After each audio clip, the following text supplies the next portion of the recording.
don't get to do a whole lot of gear-related things, so... No? No.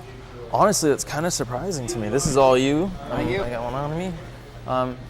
Yeah, like, really, like, not that many people, like, pick you apart for stuff? Well, in England and Germany, I've done a few things, but not really in Canada or the United States as much. Really? Yeah. Honestly, like, the first time I saw you, I was telling you, like, at Pooza Fest, immediately I was just like, whose stuff is this? Like, that's a Plexi Mark II?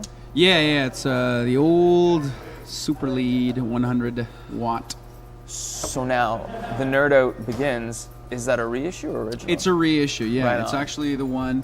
I was originally looking for an older one, and then I just walked into Long and McQuaid one time, and they had that one, and I had been going through a lot of amps. I'd used an old V4, and I had used Trainer Bassmaster a lot, and some Orange stuff, and none of it was. I really liked the Bassmaster, but it was kind of unreliable, and the V4 just sounded like shit. So I was just always struggling with it.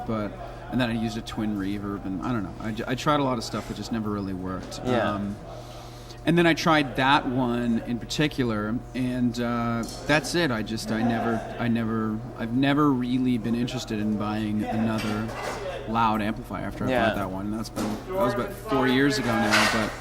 At first I was kind of bummed because it's a reissue with the effects loop. And then I realized, because I want to make all aspects of my life closer to the MC5, that I could plug my guitar with the old curly cord straight into the amplifier, and then use the effects loop for my rat pedals. Right. And then basically that goes in between the preamp tubes and the power tubes. This is super nerdy, but Go for it. That's our audience. That's people told me I couldn't do that, but I've been doing it for 4 years, and I've never changed the tubes on that amp. It sounds as good as the day I got it. Really? Yeah. Jeez, with all the touring, I would expect something. I've played it every single day pretty much for 4 years and nothing. That's amazing. Yeah. So now your guitars, you have a couple Les Paul Customs? Yeah. I've got like a 2011 or 10, whatever the last year that they were still making. Maybe it's a little older. Whatever the last year that they were still making the ebony fretboard. I bought one of those, and then I had it stock for a while, and I kind of got bored of it, so I just I love Ace Frehley, so I just basically modded it out to be closer to his, and I just put in I found a real magic with the especially the old version of the Super Distortion pickups. So I put one of those in the neck, and then whatever the PAF copy is for the neck, or for that I put a PAF copy in the neck, and then I put a Super Distortion in the bridge. I never use the neck. I think that the neck pickups are for quitters. But I basically, I modded it out to have like cream hardware, and then I put like aluminum control covers over the back. Gotta get a little closer to Neil Young. And then I played that for a few years straight. I still love that guitar, but then I walked into Chicago Music Exchange and I bought that Les Paul because I'd always wanted, since I was like 12 years old, a really old cream Les Paul. And that one I saw up on like the high rack, and I could cut. First of all, it was just a lot. They had about 3 of them, and that was the oldest one that they had, and it was also the yellowest one. And it also, I looked at it carefully, and there's a Rolling Stones tongue in it from somebody had a sticker for like a decade on it of the Stones tongue, and took it off. So it's kind of a pale mark there. Nice. But once I saw that and I plugged it in, and it had been modded extensively. It was a real road horse already when I got it. But once I plugged it in, I there wasn't a way that I was going to leave that store without that guitar, even if it ended in a gunfight. So I play that again. I guess I've had that for probably like 15 months now. I've played it like everywhere. I've brought on every single tour. It's my main guitar. I can't force. My eyes don't really wander anymore for guitars, for electric guitars. Like I just don't. There's not really another guitar that I want to play other than that one. Like I'm always interested in 70s customs, but I'm not interested in really anything else. Like, I've got a few other cool stuff at home that I use a bit, but like other, like 335, and I've got a really, really beat up 1968 Telly, which is fun to play on, but that's my favorite guitar. I've never once I found that one, I kind of just I closed Kijiji forever. That's not many of us can say that. I know. I have like a grocery list of bookmarks on my phone where as soon as I go, it's like PRS 335 Telecast. Yeah, I never thought I would. I mean, like, I'm currently looking for an acoustic right now because I don't actually own an acoustic guitar, but I'm kind of just, we have so much time sitting in the van, and when you're on, it's an interesting paradox that when you're on tour, you get to play the least amount of guitar because you're either in the van or you're waiting to sound check, and then you get we're right now doing a lot of support tours, so we get a quick sound check, and then we play our half an hour, 45 minute set, whatever we're allowed, and then that's it. And then usually I just play guitar during the headliner set anyways. But I really I started a friend of ours actually. John from Flatliners brought an acoustic, and the last couple tours I've just kind of been mooching people's acoustics off them, just playing it, because I found that I suck at acoustic, and that the more I try at it, the more fun electric is. So I think playing a 1975 Les Paul Custom can make you very lazy on guitar because it's a dream. But the acoustic is it's a nice thing to. I always avoided it because I thought it was just fucking weak. I hated it. But I'm very much so beginning to see the merits now in terms of just improving your finger strength. So and it's just pleasing to sit down and play an acoustic guitar. Even with like nice resonance and just good tone, it's kind of a fun experience. It makes you a more deliberate player anyways. I think it's the ultimate humbler. There's it's like playing your full set on clean. So thanks, Sean. It's just it's a nice kind of secondary thing to have, and as I said, just a nice kind of skill builder. But I also love like Townes Van Zandt and kind of more acoustic-y Stone stuff. So it's a nice little thing to play that on. So anyways, if you got a beat up Gibson acoustic, let me know because I'm interested. Facebook them. Yeah. Now your pedalboard. Yes. Let's talk about that. All right. Let's do it. What you got? I've got a very, very, very simple pedalboard. I've got a Peterson Strobe tuner, which is like modeled after like the old like Neil Young spinning ones that you can select the string that you want to tune, but it's just a really, really fast chromatic tuner that I like. You could shoot a bullet at it and nothing would happen. And then I've got I think it's a 1978 Memory Man, but I just use it I don't use it in any kind of musical way. I just use it to make noise when I'm switching guitars. Carry on a note, and it's got some vibrato in it, so it makes some white noise for the children to hear while I'm taking a sip of beer and switching guitars. And then I've got two big box Rat pedals. And I've had them modified by my friend back in Hamilton, Mr. Adam Melnick. Shout out to Adam. Adam Melnick. Outstanding Results, I think is his company name. But give him a look if you need. We can link that at the bottom of everything.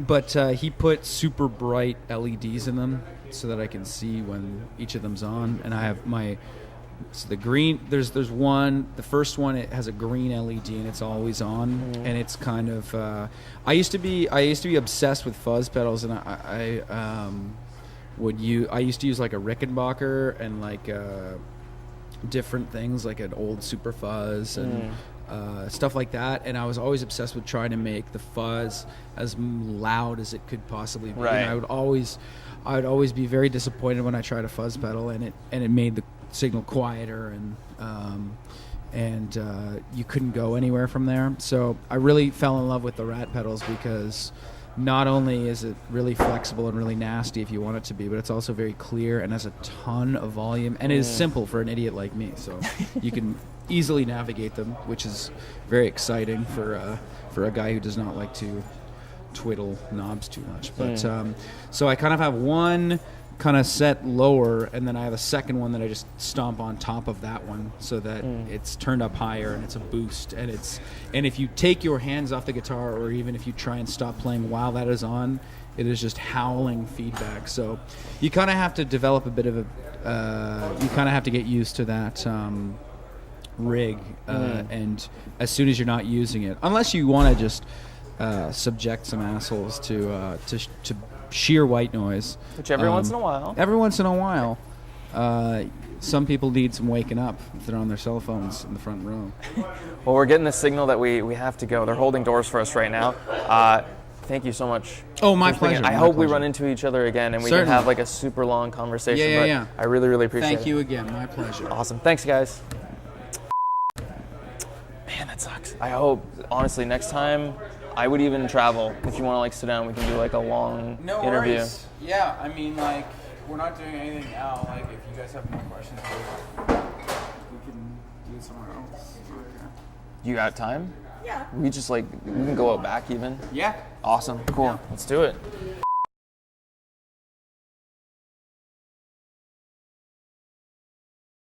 So we move to the back. It's very luxurious. You've got the relaxing sounds of the ice. Exactly. As well, It super adds a little ambiance. Yeah. Little ambiance, calms me down a little. So we were talking gear. We were talking about your pedal board. Now that we have a little bit more time, talk to me about your journey in establishing the tone that you now have. Cool. Well, I used to use. I tried a lot of different guitars that to kind of see what worked best for me. And I said before, like, I used a Rickenbacker 330 for a while. I still have that. It's an awesome recording guitar. I really like it. It's very strange. It's got a laminated fretboard. It's got like a full 2 octaves, but it's a cool guitar. Very low output pickups compared to anything else that I use. But the reason why I really liked it was because it took fuzz pedals really well. It took boost because there was a lot of. It's very, it took me a long time to realize how all of this boost and compression and distortion works, or how to make it work the way you want it to work. And having a low output signal from a Rickenbacker into like a vintage super fuzz pedal, it sounds fucking amazing. Like, it sounds clear yet monstrous, awesome. But then if you take a humbucker and you plug it into a super fuzz, it sounds like shit coming out the other side, and it's quieter. So I used to use that kind of stuff, and I would use like different. I used a Big Muff for a while. I used an old Color Sound 1-knob fuzz. It's in the giant enclosure with one silver knob. That's a cool pedal, but nothing would give me like enough kind of clarity and power at the same time. I tried an Ampeg Scrambler, which is a cool pedal, but it doesn't get louder. It doesn't have a volume knob, and it's just got a fuzz and a blend. So again, it's cool, but it didn't do what I needed it to do. And then I actually used a lot of like micro amps and stuff like that. I find that's, I don't want to say it's regaining popularity, but like when we were at Puza Fest, every pedal board I saw had one on it. Yeah, it's a cool pedal. I mean, like, it's great for boosting weaker pickups and just getting it. And again, it obviously also depends on the amplifier that you're using too. But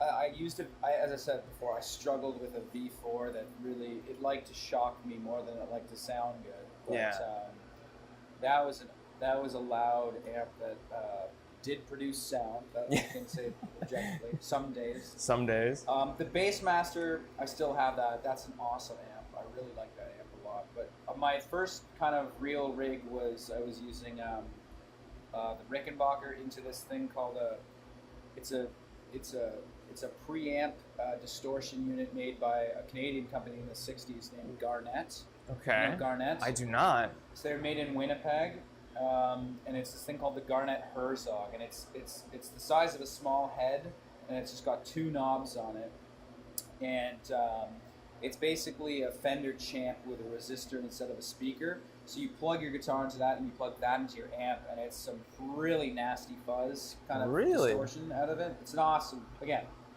unit. Really, really great with lower output pickups. It was my Rickenbacker into the Bassmaster, and it sounded really good. Like, it was a great rig. But then I just wanted to get louder, so I tried using louder heads, and kind of the magic between that combination was gone, and so I just kind of changed things entirely. But I tried a few different boost pedals, as I said, a few different pedals that way. But once I got an old, like, 1986 Rat, I got it really cheap because it's beat up and missing the battery drawer, but I got it in Kijiji. And then I was like, once I started trying that, it just was the sound that I loved. It was like, it can be really searing, but it can also sound like Brian May almost, depending on how you play with it. It's just my favorite pedal. I've heard some Rats that I was like less so on. I think they kind of vary from unit to unit, but in general, it's my favorite pedal.